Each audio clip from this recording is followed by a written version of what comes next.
Hey ladies, I just wanted to get on here today because today's Monday and it's a free training day. And I wanted to train you or share with you some perspectives on why you're not reaching your goals. There's a really awesome training that happened at my Maximizing Your Business Revenue course that is for women that want to learn how to, grow their income by stepping into their divine feminine.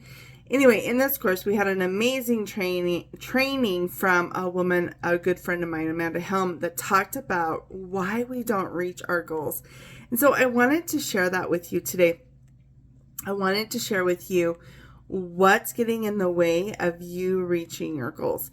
So many times we create goals, we set goals, right? We all are goal setters, or you wouldn't be in this group, because we all want to accomplish, we want to create huge amounts of momentum, and we want to grow our business so that it's successful and so that it is not only successful but sustainable. However, when we create goals from a space of I have to, and that have to comes from a space of pain, right? We all know that we've been told that we get to, when we're doing lead generation or marketing, to hit the pain points. Well, you have your own pain that gets hit, and it can be a pain of like not being on time, or not making enough money, or not having enough clientele, or things are moving too slow and it feels painful. Whatever your pain is, you have a pain tolerance. So that tolerance can go from 1 to 10, and that pain oftentimes is seen as a villain, as a, trying to force your way out of the pain. And like, how dare it show up and be painful for me? Like, why can't things just be easy, right? And so what do? We set the goal, we create an action step, and we move forward. And then as we move forward, we start to feel all this resistance. And this resistance can look like, man, maybe this really wasn't meant for me. Maybe this goal wasn't good enough. Maybe I'm not good enough for this goal.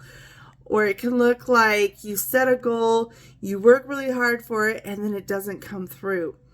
I've done that with courses, with challenges, with all those different things. I put all this work into it, thinking that the end goal is going to get me the money that I desire and the clients that I desire. But then it doesn't happen. And I get this resistance of like, what's the point? Why should I work so hard if nothing's ever going to work? Then there's the resistance of, this is too hard. This was supposed to be easier. And so you give up, right? And this resistance, what we don't understand, is just our inner conflict. And this inner conflict comes from the laws and the rules, the governments or the bosses that we have inside of our head, the authority that we're listening to based off of generational programming, past traumas, old evidences. And instead of checking in with those beliefs, we just automatically assume they're correct. And so we step into sabotage. And from sabotage, we go into self-betrayal. And self-betrayal might look like procrastination. It can look like perfectionism. It can look like hustling.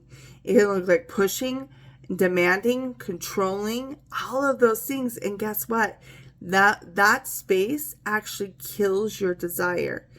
And when you have your desire killed, you're no longer coming from the divine feminine. You are now coming from the masculine, and the drive and the desire to accomplish your goals goes away. And then what happens? You quit. How many of you quit? I mean, I've done it. I've quit. And then the pain shows up again, and it shows up compounded. And it comes up even more painful and even more difficult to face. And then we get down and we pull our big panties up and we're like, we're going to make this happen this time, right? And then we go through the same cycle again. But what if there was a better way? What if there was another cycle that you could go to reach your goals that doesn't require all of this pressure and all of this hustle and pushing and demanding and controlling to get there. What if instead of a have to goal, you had a beautiful goal? So let me show you how this one comes about, okay? This is a beautiful goal, and that means that the pain still shows up, still there, but instead of seeing the pain as a villain, we see the pain as a messenger. And in this space, we stay in our divine feminine because we're not disempowering ourselves. We are actually empowering ourselves because we're listening to the pain, not from a space of hurry up, let's get out of it, but from a space of consciousness of, I see you, I hear you. And what else is true is I have choices. I can choose to get out of this instead of I have to get out of this, okay? Can you hear the difference? One is a have to, meaning you have no choice. You are in pain. You want to get out right now. And the other one is I desire to. I'm choosing to. It's a conscious action, a conscious decision. Or in other words, an intention. Again, you're going to run into resistance. You're going to hear that inner conflict coming up, and that will look like generational programming.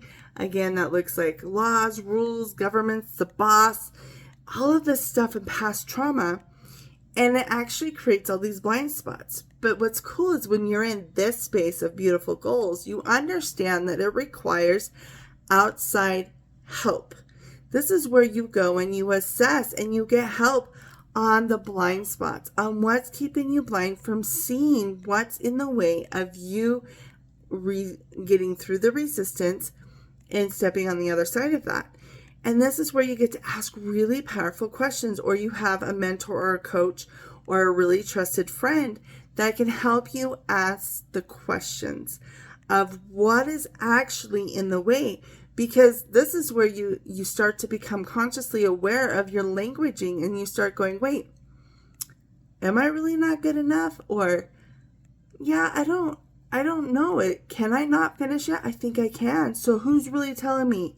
Who's being the authority over me? Who's in the authority seat telling me I can or can't do something? Who's telling me I'm never going to measure up? Who's telling me that nobody wants my product, service, or opportunity? There's a lot of stuff that goes on in our heads that we don't pay attention to because we think it's just our own mind doing it. And it makes sense that we think that, but what I'm inviting you to do is, instead of believing what's going on inside of your head, start questioning it. Start asking the questions. And if you can't see what is in the way, but you know it's there, I invite you to get a coach, a mentor, or a trusted friend that can help you ask the questions. Not go into martyrville or victimhood, but instead go into empowerment and in your divine feminine, asking the questions, being radically honest with yourself, 100% accountable for your actions and choices. And then instead of going into shame, you're going into cleanup. And in this cleanup is where you create new laws. This is where you create new stories that you want to have your come from, where you get rid of all the people that are not your authority, and you only have Christ as your authority. And then once you've done the cleanup, you can recalibrate. This is where you get to reformulate and align to your highest divine self as defined by God, not the world, not your egos, but the way that God sees you. And then you can create this accomplishment. And every time you create an accomplishment, this energy starts to show up, which moves you into celebration. And from celebration creates momentum. And guess what? Money loves momentum. Money is attracted to momentum.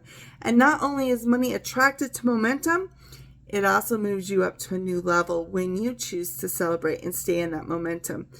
And then again, this is where you start to go into the flow. You start to allow things to flow into your life. You ask for help. You acknowledge what's working, what's not working. And then you choose to receive. You allow yourself to receive. And you allow others to help you. This is the beautiful aspect of divine feminine. So If you ever want to know more, or if you have some questions about this, maybe you want some clarification, please put it down in the comments so I can answer them for you. Or if you know that you want to go deeper, then feel free to DM me and let me know so we can set up a time where you and I can have a powerful conversation and we can see where you're going, what you want, what your goals are, and decide whether or not what I have to offer is going to be something that you want to opt into. All right, my friends, have a beautiful Monday. I will talk to you soon. Bye-bye.